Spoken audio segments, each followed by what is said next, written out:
Hey team, welcome back to the channel. Today I'm talking about a topic that I love, and that's cars. I have started recording this video multiple times, and every time I do, I get too caught up in it.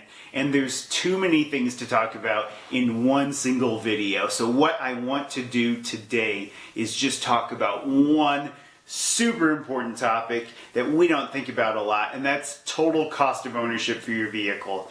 Now, a little background on me. I started my career working in auto finance. I've sold cars. I worked in finance for one of the world's largest automakers for about 3 years. I've worked for an automotive supplier for batteries for electric vehicles. And I work in mining now, which is ultimately the very beginning of the process for supplies into automobiles. So I really love the industry. I love everything about it. And I'm, as you can see, very passionate about cars. So it's a very personal topic to me. And for a lot of people, cars are really important. They are a way to get from point A to point B, but they're more than that. They're an expression of your personality, your likes, your interests, your family. They represent a lot, and they're one of the biggest purchases that you make in your life. Your big ones are your home, your education, and your transportation. And so because of that, it's really important that we understand what goes into the cost behind this. I'm going to be making several videos over the course of the next couple months relating to cars. But again, today we'll talk total cost of ownership. So if you live your life a quarter mile at a time, hit that subscribe button below and ring that notification bell. And make sure to hit the accelerator on that thumbs up button. That being said, let's jump right into it.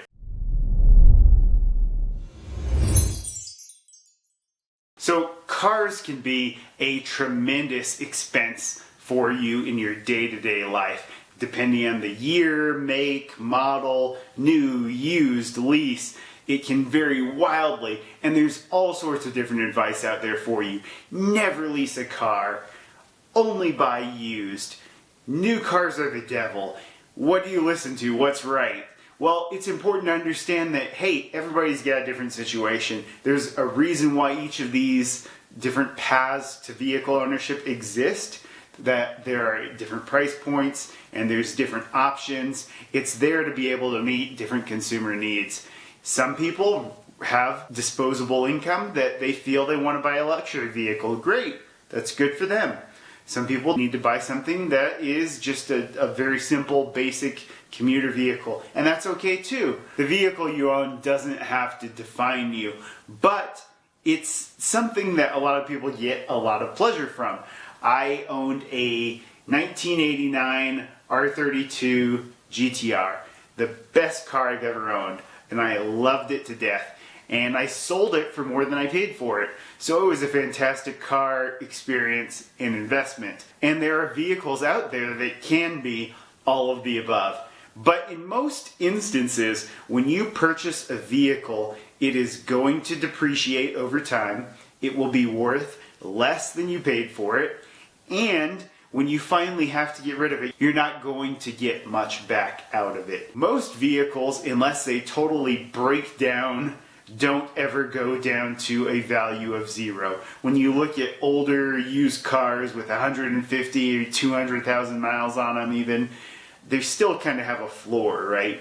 $3,000, $4,000, $5,000 for these high mileage older vehicles, because somebody is going to want that by the time you're ready to move on. What you want to do as you're thinking about a car is sort of minimize the gap between where you start and where you get to that $3,000 to $5,000 range or so. Let's think about cost of ownership. There's several things to consider, right? You've got your purchase price up front. That's going to have a big impact on your total cost of ownership.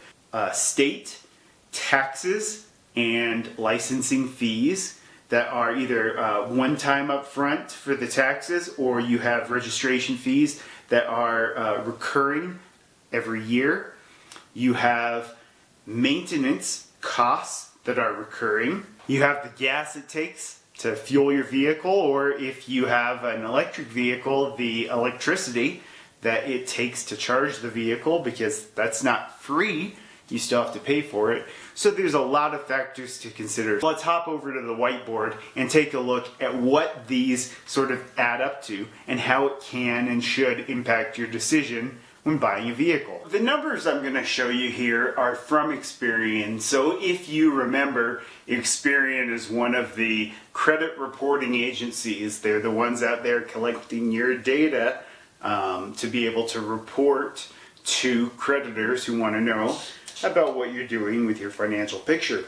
So what they have found, and they publish these reports on a quarterly basis, so this is up to date as of the second quarter of this year. These are what they found for the US for average new vehicle payment, used vehicle purchase payment, and lease payment. So let's look at these. So new, $568 a month is the average car payment for a new vehicle. For a used vehicle, $397, and for a lease, $467. So if you kind of back calculate into the math, depending on interest rate and a variety of factors, you've got about a $30,000 car for new, about $21,000 for used.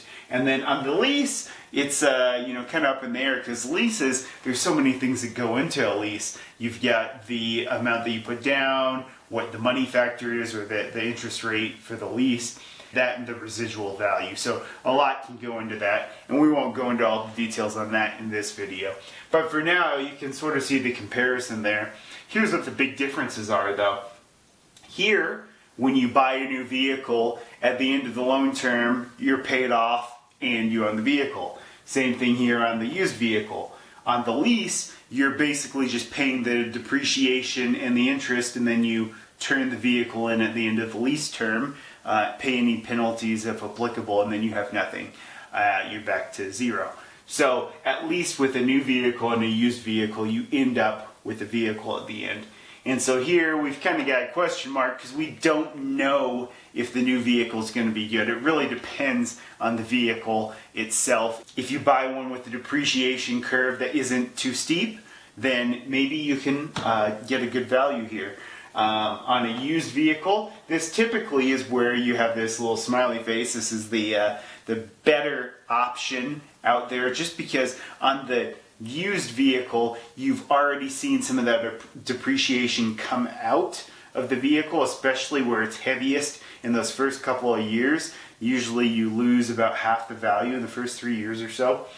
And then here you have the little frowny face with the lease. Typically, a lease isn't desirable because of the fact that you don't get anything at the end.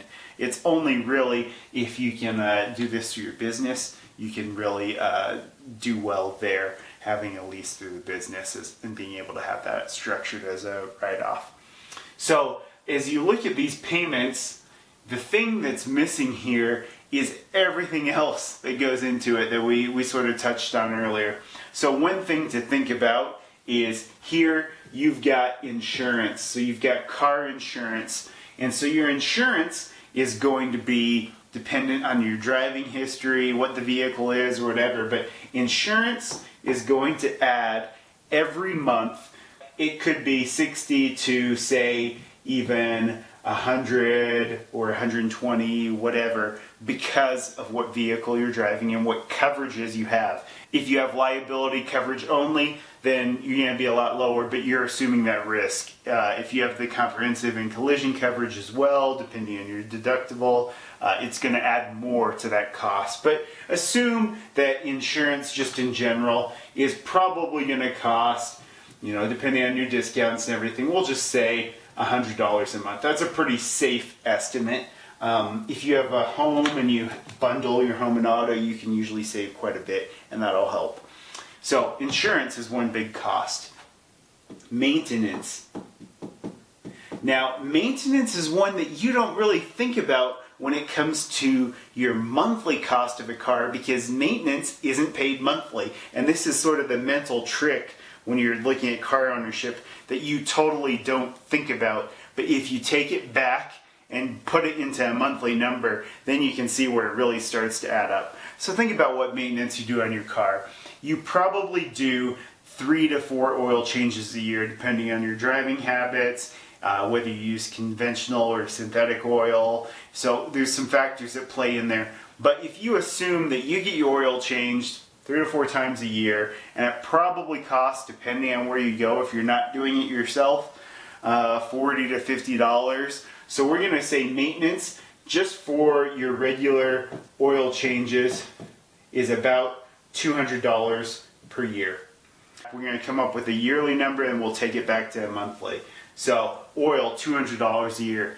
Tires are one that we don't really think of too often because we don't replace our tires very often. You probably replace your tires every 4 to 5 years if you have regular driving habits and you get the 60,000 mile tires. So tires can be pretty expensive. A full set of tires can be $600, $700, $800. So we'll just assume that tires are going to be $800, assuming that you're replacing all 4 tires at the same time, and that's, with sales tax, of course. So that's $800 every 4 years. So we're going to take that and we'll divide that by 4. So that'll be tires, $200 per year when you divide that out. Other maintenance, so you probably have a regular additional maintenance every 15,000 miles or 30,000 miles. So we'll just say 30,000 miles, and that maintenance is a little bit more, probably a couple $100. We'll say that every 30,000 miles, it's say $400. And so that is every 2 years if you're driving 15,000 miles a year or so, which is probably about average for most people. So again, $400 every 2 years. So that's going to be another $200 for your other maintenances. That's not going to be any major overhauls or breakdowns or anything like that. So if you add these up, that's $600 just in oil, tires, and other maintenance for 1 year. Now divide this out by 12, and this is going to be $50 a month. Now I want you to know that this is conservative because you could be spending quite a bit more. And if you look at some of the numbers out there, like AAA or whatever, they're spitting out a number that could even be double that. But I want to say, hey, we have a good vehicle. We've chosen a vehicle that's reliable. And so because of that, we're probably going to see something lower. So I'm just going to say that this one's 50. So far we're adding 100 for insurance, 50 for maintenance. Now we've got gas. Gas is really dependent on what fuel economy you get from the vehicle that you own and how far you drive. But if we're just talking typical, you probably are driving, let's just walk back into the math, and we'll try and use some round numbers here to just make it easier. So if you are driving 15,000 miles a year, that's about 1,250 miles per month. We want to know how many gallons we're going to have to buy. So if we assume that you're getting average fuel economy of 25 miles per gallon, so if you're in an SUV or crossover, you're probably something around there for your combined MPG. If you're in a car, you're probably a little bit better. If you're in a truck, you might be a little bit worse, depending on what vehicle you have. But at 25 miles per gallon, you're going to be using 50 gallons in a month. Gas right now is right around $3 a gallon, so 50 times 3, that's another $150 a month. We're running out of space here on the board with all these expenses, but the one thing that we haven't even put on here yet is your registration. So if we look at car registration, this is another one that varies wildly depending on what you drive. And every state can be different here too. So if you're in California, it's not going to be the same as Texas or Nevada or New York or any of these other places. It really is going to fluctuate, but average registrations are $150, $200, $300 a month. So for the sake of what we're doing here, we're just going to assume that your annual registration is $180 a year. So that's going to add another $15 a month to this cost of owning your car every month. This is where we really have to put the whole picture together, because a car is not just your car payment. It's all of these things. Add them up. 100, 50, 150, and 15. So you've got $315 a month in other car expenses. Keeping in mind, the more expensive vehicle that you own, the more all of these other things add up to make it even more expensive. More expensive cars cost more to insure. They cost more to maintain because they have more expensive components. They cost more to fuel up because they require premium fuel. And they cost more to register because they are more expensive. When you choose a more expensive vehicle, then you're choosing to increase this cost. Now when we combine these, right? New car, $568, you add $315 to that, you're looking at $900 a month in auto expense for one vehicle, right? And some families need two because you have multiple people working and you work far apart. You can't carpool together. So that's something important to consider here. Used, same thing. 400 plus you're adding another 315, then now you're over 700. Lease, you're 800 or so, plus all these things are probably more on a lease because it's a more expensive vehicle that you probably couldn't afford it in the first place, which is why you chose to lease it. And so then all these other things are going to add up too. What I want you to think about is how this total car ownership experience impacts your finances. Now sure, a lot of people will argue, well, get the EV because it's going to eliminate the gas cost, and it will greatly minimize, if not eliminate, your maintenance cost. And that could be true, but you're going to pay a lot more up front. You're going to pay more to insure it as well because they're very expensive to repair, just because, again, the expensive components. So just, keep that in mind. You won't repair them that often, but if you do, it's going to be expensive when you do, and it has to go somewhere specialized. And the insurance premiums go higher because it's just very expensive to repair, especially if anything impacts that battery. You might have to replace a whole pack or a whole module in a pack. Saying all those things might make you think I'm totally down on cars as a whole, but I still love cars. It's just important to understand the big picture of what cars do to your finances. Another thing that we don't often consider when we're thinking about all these costs we went over on the board is the fact that this money that we're putting into the vehicle could have gone somewhere else. That's an opportunity cost. So you're losing out on where those funds could have otherwise gone. If you had taken some of that money and put it instead into an index fund that's returning on average 8% a year, you could truly increase your own wealth. When you buy a car, you have a depreciating asset, and on top of that, you're paying interest to finance a depreciating asset. So you have the interest expense as well as the depreciation hit. I hope this was helpful as you're considering your car buying journey. We always need to consider that total cost of ownership and realize that buying a car isn't just a car payment, but it's everything else that entails. Make sure to subscribe to the channel and hit me up in the comments if you want to talk cars. It's my favorite topic, and I'm more than happy to talk anything cars with you. Leave me a note, let me know what you want to hear next, and I'll see you in the next video.